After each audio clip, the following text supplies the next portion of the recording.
அன்பும் பண்பும் நிறைந்த நடுவர் அவர்களுக்கும், சக பேச்சாளர் பெருமக்களுக்கும், நிகழ்ச்சி ஏற்பாட்டாளர்களுக்கும் மற்றும் முரண்பாடான கருத்துக்களை கூட மிக நேர்த்தியாக பண்பட்ட முறையில், கண்ணியமான முறையில் விவாதிக்கப்படும் இந்த பட்டிமன்ற கலைக்கு, இந்த பாரம்பரிய கலைக்கு ஆதரவு தெரிவிக்க வந்திருக்கும் அத்துணை பண்புள்ளங்களுக்கும் என் நன்றி கலந்தேன்.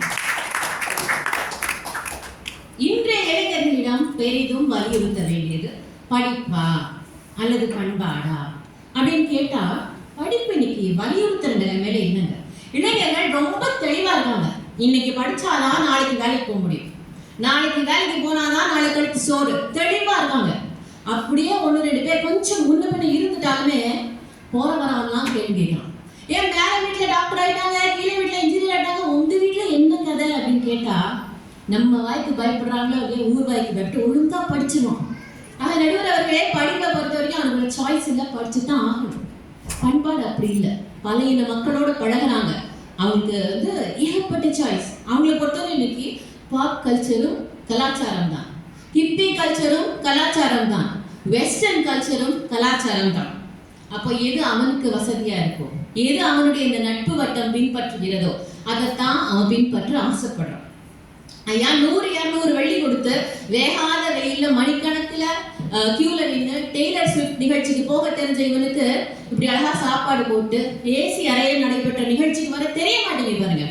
அப்போ என்ன செய்யணும்? இதுதான்ப்பா நம்முடைய கலாச்சாரம், இதுதான் நம் பண்பாடு, இதுல இன்னென்ன சிறப்புகள்லாம் இருக்கு.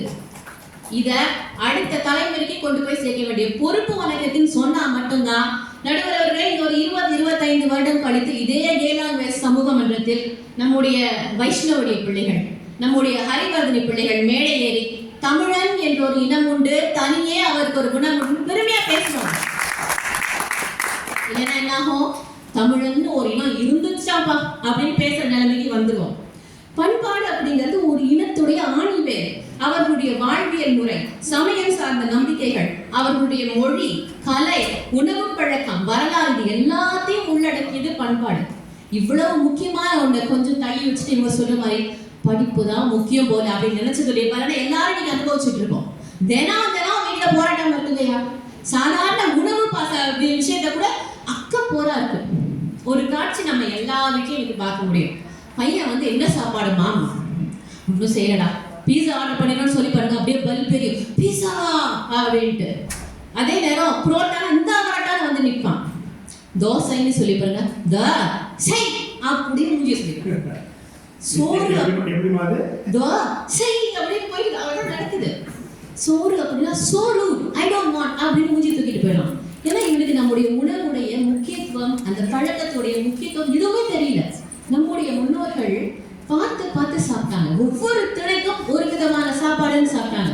நீ கடைப்பக்கம் வாழ்றியா மீனை சாப்பிடு, மலைப்பக்கம் வாழ்றியா தேனை சாப்பிடு, காட்டுக்குள்ள இருக்கியா வேட்டையாடி சாப்பிடு, நாட்டுக்குள்ள இருக்கியா விவசாயம் பண்ணி சாப்பிட்டு அந்த சீதோஷ நிலைக்கு ஏற்ற மாதிரி பார்த்து சாப்பிட்டாங்க.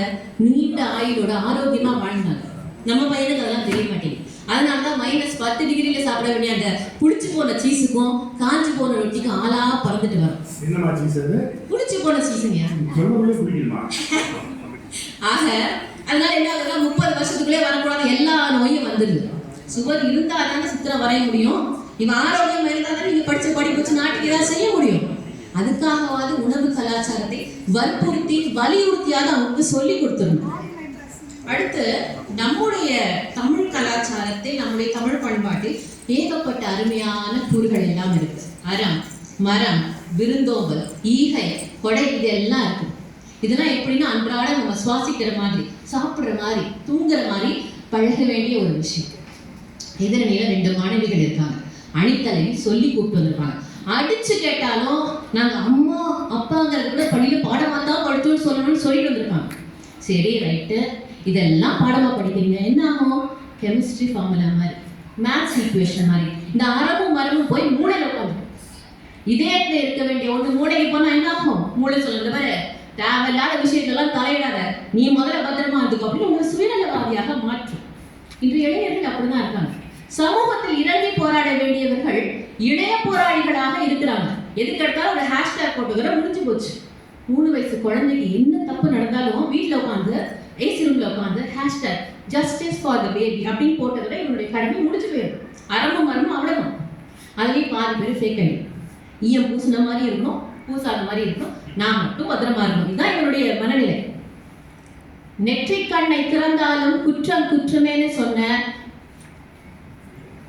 நக்கீரனுடைய நேர்மை உங்ககிட்ட இல்லைன்னா அரசனா தான் எனக்கு என்ன, தப்புனா தப்புதான் அப்படின்னு இறங்கி துணிவா கேட்ட கண்ணகியுடைய துணிச்சல் உன்கிட்ட இல்லைன்னா நீ என்ன படிச்சு நாட்டுக்கு என்ன பிரயோஜனம் சொல்லு? அறமும் மரமும் இப்படின்னா ஈகையோட நிலைமை இன்னும் மோசம். ஒரு காலத்துல ஆண்டிரன் அப்படின்னு சொல்லி ஒரு அரசர், இந்த கடையேழு மன்னர்களில் ஒருத்தர். அவர் பொதிகை மலையை ஆட்சி செஞ்சார். ஒரு முனிவர் அவர்கிட்ட போய் நீலப்பாம்புடைய சட்டை கொண்டு போய் கொடுத்து, இந்த பாருப்பா இது ரொம்ப ராசியானது, நீ நிறைய பேருக்கு தான தர்மம் பண்ற, இது யார்கிட்ட இருக்கோ அவங்க கிட்ட நிறைய பணம் கொழிக்கும், வச்சுக்கோ, உனக்கு பயன்படணும்னு கொடுத்தாரு. நம்மளால உடனே பக்கத்துல இருக்கிற சிவலிங்கத்து மேல ஊத்தி, என்னோட கடவுள் தான் எல்லாருக்கும் நிறைய கொடுக்குறாரு, அதனால அவர்கிட்ட இருக்கட்டும் அப்படின்னு சொன்னாராம். இப்படி கடவுளுக்கு தானம் கொடுத்த பரம்பரையில் வந்த நம்ம பிள்ளைங்க ஒரு 10 வெள்ளி கொடுத்தா கூட உடனே வீடியோ எடுத்து யூடியூப்ல போட்டு ஃப்ரெண்ட்ஸ் ப்ளீஸ் லைக் பண்ணுங்க, ஷேர் பண்ணுங்க அப்படின்னா அதேதான். ஐயா கொடுக்குறானா வாங்குறானா கூட தெரியாது, தெளிவான குழப்பத்துல இருக்கா இன்றைய இளைஞர். அப்போ இந்த நம்முடைய பண்பாட்டு கூறுகள் எல்லாம் எனக்கு தெரிஞ்சா மட்டும்தான் நாளைக்கு எல்லாரும் வரவழைக்கிற, எல்லாருக்கும் பாதுகாப்பு கொடுக்குற ஒரு நல்ல தலைவர் உருவாக முடியும். அதுக்காகவாது வலியுறுத்தி பண்பாட்டை சொல்லிக் கொடுங்க. பண்பாடு நம்மளை பக்குவப்படுத்தும், நிதானப்படுத்தும், பண்படுத்தும். இதெல்லாம் சொல்லிக் கொடுக்காம மார்க்கு தான் முக்கியம், ஓடு, கிளாஸ்ல ஃபர்ஸ்ட் வரணும், பிஎஸ்சியில் ஃபர்ஸ்ட் வரணும், யூனிவர்சிட்டியில் ஃபர்ஸ்ட் வரணும், போட்டிக்கு போறியா ஃபர்ஸ்ட் வரணும், ஓடு ஓடு ஓடு ரெண்டா என்ன ஆகுது? நம்ம பையன் ஓடுறான். இல்ல ஒரு சந்தேகம் அவக்கே வருது, என்னன்னா பண்பாடு மட்டும் இருந்து படிப்பு இல்லாம இருக்கலாமா? நீங்க படிப்பு வானான்றீங்களா அப்படிங்கிற ஒரு சந்தேகம் வருது. என்ன வெறும் பண்பாடு மட்டும் இருந்ததுன்னா படிப்பு இல்லைன்னா எப்படி இருக்க முடியும் அப்படிங்கிற ஒரு, அதாவது படிப்பு வேண்டாம் நாங்க எங்கேயுமே சொல்ல ஆரம்பத்தே சொல்ல, பிள்ளைகளுக்கு படிப்புடைய முக்கியத்துவம் தெரியுது, அவங்க படிச்சிருவாங்க, பண்பாடு தெரிய மாட்டேங்க, அதனால வலியுறுத்துங்க அப்படின்னு தான் நாங்க சொல்றோம். சோ இவன் ஓடி ஓடி ஓடி முதல் இடத்துல போய் நிக்கிறான் வாழ்க்கையில ஒரு நாள். ஆனா ஆங்கிலத்துல ஒரு சொற்றொடர் சொல்லுவாங்க, alone at the top, தனி மரமா நிக்கிறான். இவனுக்குன்னு யாருமே கிடையாது, இவனுக்கும் யாரு மேலே நம்பிக்கையும் கிடையாது. எப்போ ஏன் முதுகுல குத்துவானு ஒரு பயத்தோடையே வாழ்றான். நடுவர் அவர்களே, இன்னைக்கு இவனுக்கு பிடிச்ச பாட்டு எது தெரியுமா? தீமைதான் வெல்லும் இவன் தடுத்தாலும் தான் அவனுக்கு பிடிச்சிருக்கு. சூதுக்கவும் அவனுக்கு ஐயா எனக்கு அவ்வளவுதான் தெரியும். நான் இந்த நேர்மறையான பாடல்கள் மட்டுமே கேட்டு பழகிறேன். சோ அவனுக்கு பிடிச்ச படம் சூதுக்கவும். இப்படி ஒரு எதிர்மறையான சிந்தனையோட இருக்கிற பிள்ளைகளுக்கு வாழ்க்கை மேல ஒரு பிடிப்பு வரணும்னா, தர்மத்தில் வாழ்வதனை சூதுக்கவும் தர்மம் மறுபடி வெல்லும் அப்படிங்கிற நம்முடைய புராணங்களை பற்றி எடுத்து சொல்லுங்கள், நம்பிக்கை வரட்டும். ராவணன் கற்றோர் போற்றும் கல்விமான் அப்படின்னு போற்றப்பட்டான். ஆனா ஒழுக்கம் தவறுனா இத்தனை யுகங்கள் கடந்து வில்லனா தான் நம்ம கண்ணுக்கு தெரியலாம். அதே நேரம் குகனை எடுத்துக்கோங்க, படிக்காதவர். திருமங்கை ஆழ்வார் குகனை பத்தி சொல்லும் போது ஏழை ஏதலன் கீழ்மகன் அப்படிங்கிறார். படிக்காதவன், ஒரு மேனஸ் தெரியாதவன், ஒண்ணு காட்டுவாசி. ஆனா ராமன் அவனை சகோதரனாக ஏற்றுக்கொண்டார். குகனோடு ஐவரானோம் அப்படின்னா அதுக்கு காரணம் அந்த பணிவு. நாளைய தலைவர்களுக்கு இந்த ஒழுக்கமும் பணிவும் மிக முக்கிய தேவை. அதனாலேயாவது நம்முடைய பண்பாடு அவர்களுக்கு தெரிய வேண்டும். ஒருவேளை இதெல்லாம் கற்றுக்கல நம்ப மாட்டோம் அப்படின்னு சொன்னா வரலாற்று பக்கம் திருப்புங்க. மிகப்பெரிய பேராடசாக இருந்து கிட்டத்தட்ட காணாம போயிட்டாங்க. அப்புறம் திரும்ப உலகத்தின் கால் பகுதியை ஆட்சி செய்த சோழ வரலாற்றை சொல்லிக் கொடுங்க. தமிழன் ஒரு இனம் தொடங்கிய நாள்ல இருந்து மிக நீண்ட ஆட்சி கொடுத்த, எத்தனை படையெடுப்பு வந்தாலும் தாக்கு பிடிச்சு பாயர் நேரத்துல பாஞ்சு, பதுங்குற நேரத்துல பதுங்கி ஆட்சி செய்த பாண்டியர் வரலாறு இவர்களுக்கு தெரிய வேண்டும்.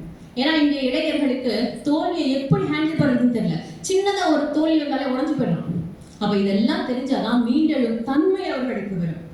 இது போக பகுத்துண்டு பல்லுயிர் ஓம்புதல் அப்படிங்கிறத நம்முடைய பண்பாடுடைய அடிநாதம். ஆனா பண்பாடு தெரியாத படிச்சவனுக்கு அது புரியாது. அவனை பொறுத்த வரைக்கும் ஆடும் மாடும் அவனுடைய தேவைகளுக்காக படைக்கப்பட்ட 5 அறிவு ஜீவன். பண்பாடு தெரிஞ்சவனுக்கு அது சகோதரன மாதிரி. காலை அண்ணன் தம்பியா பார்க்குற எத்தனை பேர் நமக்கு தெரியும். படிச்ச பண்பாடு தெரியாதவனுக்கு நாய் அவன் போடுற 4 பிஸ்கெட்டு தான் அவனை சுத்தி வர ஒரு விலங்கு, அவ்வளவுதான். ஆனா பண்பாடு தெரிஞ்சவனுக்கு அது காவல் தெய்வம். படிச்ச பண்பாடு தெரியாதவனுக்கு தண்ணி வெறும் H2O, உலகத்தில் 70% இருக்கு. அவனுடைய தாகத்தை தீர்ப்பதற்காக இருக்கிற ஒரு திரவம். ஆனால் பண்பாடு தெரிஞ்சவனுக்கு அது தாய். காவிரி தாய்ங்கிறோம், கங்கை மாதாங்கிறோம். ஒவ்வொரு வருஷமும் அந்த தாய் நம்ம ஊருக்குள்ள வரும்போது விழா எடுக்கணுமே, இது தொடரணும்ல. அதுக்காகவாது நம்முடைய பண்பாட்டை அவர்களுக்கு சொல்லிக் கொடுங்கள்.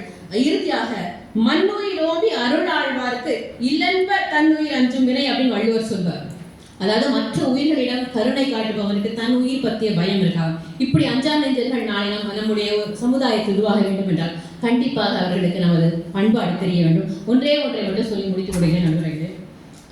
ஆட்டம் பாம்பின் தந்தை அப்படின்னு அழைக்கப்பட்ட ஓப்பன்ஹைமர் அமெரிக்கா ஜப்பான் மேல குண்டு போடும்போது பகவத்கீதையோட ஒரு வரி எடுத்து தனக்காக சொன்னார், நான் மரணமாகிறேன் அப்படின்னு.